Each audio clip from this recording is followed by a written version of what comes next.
اس میں انشاءاللہ عز و جل آپ سورہ بقرہ کی آیت نمبر 50 سے لے کر 52 تک کی تلاوت، ترجمہ اور تفسیر صراط الجنان سنیں گے۔ بسم اللہ الرحمن الرحیم۔ ترجمہ: اللہ کے نام سے شروع جو نہایت مہربان رحمت والا ہے۔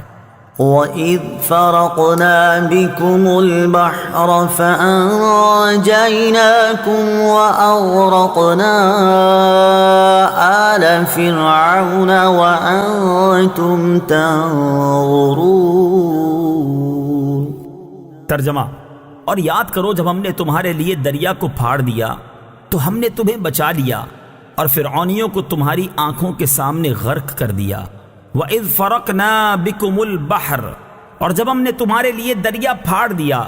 تفسیر صراط الجنان میں ہے یہ دوسری نعمت کا بیان ہے جو بنی اسرائیل پر فرمائی کہ انہیں فرعونیوں کے ظلم و ستم سے نجات دی اور فرعون کو اس کی قوم سمیت ان کے سامنے غرق کر دیا، جس کا مختصر واقعہ یہ ہے کہ حضرت موسیٰ علیہ السلام حکم الہی پر رات کے وقت بنی اسرائیل کو لے کر مصر سے روانہ ہوئے۔ صبح کو فرعون ان کی جستجو میں ایک بھاری لشکر لے کر نکلا اور انہیں دریا کے کنارے پر پا لیا۔ بنی اسرائیل نے فرعون کے لشکر کو دیکھ کر حضرت موسیٰ علیہ السلام سے فریاد کی۔ آپ علیہ السلام نے اللہ تعالیٰ کے حکم سے دریا پر اپنا عصا مارا، اس کی برکت سے عین دریا میں 12 خشک راستے پیدا ہو گئے اور پانی دیواروں کی طرح کھڑا ہو گیا اور ان آبی دیواروں میں جالی کی مثل روشن دان بن گئے۔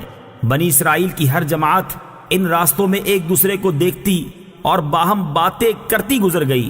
فرعون بھی اپنے لشکر سمیت ان دریائی راستوں میں داخل ہو گیا، لیکن جب اس کا تمام لشکر دریا کے اندر آ گیا تو دریا اپنی اصلی حالت پر آیا اور تمام فرعونی اس میں غرق ہو گئے، اور بنی اسرائیل دریا کے کنارے فرعونیوں کے غرق کا منظر دیکھ رہے تھے۔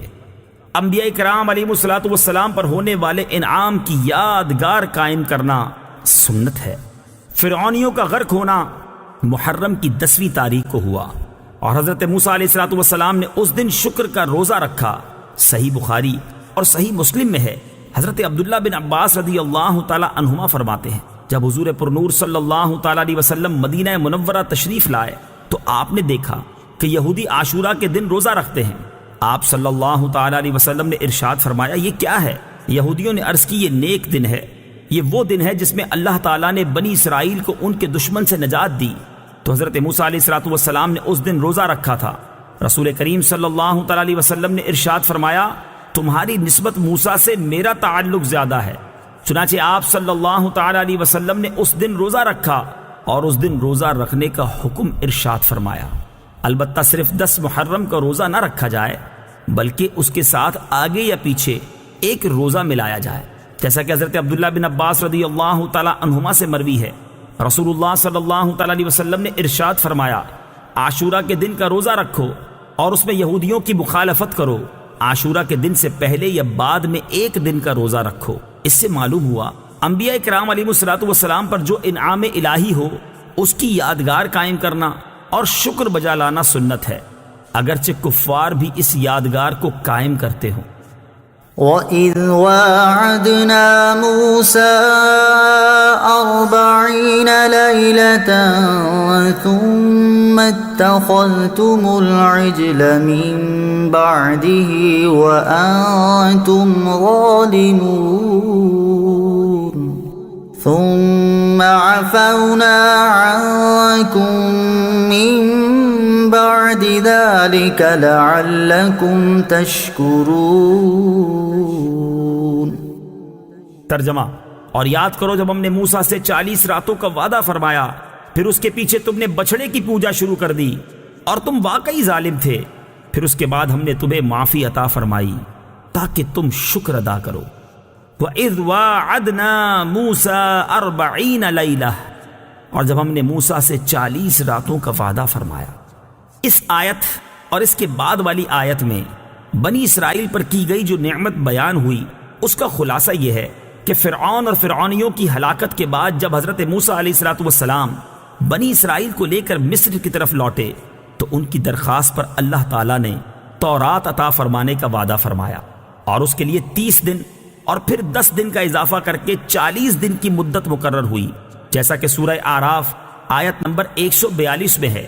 ان 40 دنوں میں ذوالقعدہ کا پورا مہینہ اور 10 دن ذوالحجہ کے شامل تھے۔ حضرت موسیٰ علیہ السلام اپنی قوم پر حضرت ہارون علیہ السلام کو اپنا نائب بنا کر تورات حاصل کرنے کوہ طور پر تشریف لے گئے۔ 40 دن رات وہاں ٹھہرے اور اس عرصے میں کسی سے بات چیت نہ کی۔ اللہ تعالیٰ نے تختیوں پر تحریری صورت میں آپ علیہ السلام کو تورات عطا فرمائی۔ دوسری طرف سامری نے جواہرات سے مزین سونے کا ایک بچڑا بنا کر قوم سے کہا، یہ تمہارا معبود ہے۔ وہ لوگ 1 مہینے تک حضرت موسیٰ علیہ السلام کا انتظار کرنے کے بعد سامری کے بہکانے سے بچڑے کی پوجا کرنے لگے۔ ان پوجا کرنے والوں میں تمام بنی اسرائیل شامل تھے۔ صرف حضرت ہارون علیہ السلام اور آپ کے 12,000 ساتھی اس شرک سے دور و نفور رہے۔ جب حضرت موسیٰ علیہ السلام واپس تشریف لائے تو قوم کی حالت دیکھ کر انہیں تنبیہ کی اور انہیں ان کے گناہ کا کفارہ بتایا۔ چنانچہ جب انہوں نے حضرت موسیٰ علیہ السلام کے بتائے ہوئے طریقے کے مطابق توبہ کی تو اللہ تعالیٰ نے انہیں معاف کر دیا۔ ان مرتد ہونے والوں کی توبہ کا بیان آیت نمبر 53 کے بعد آ رہا ہے۔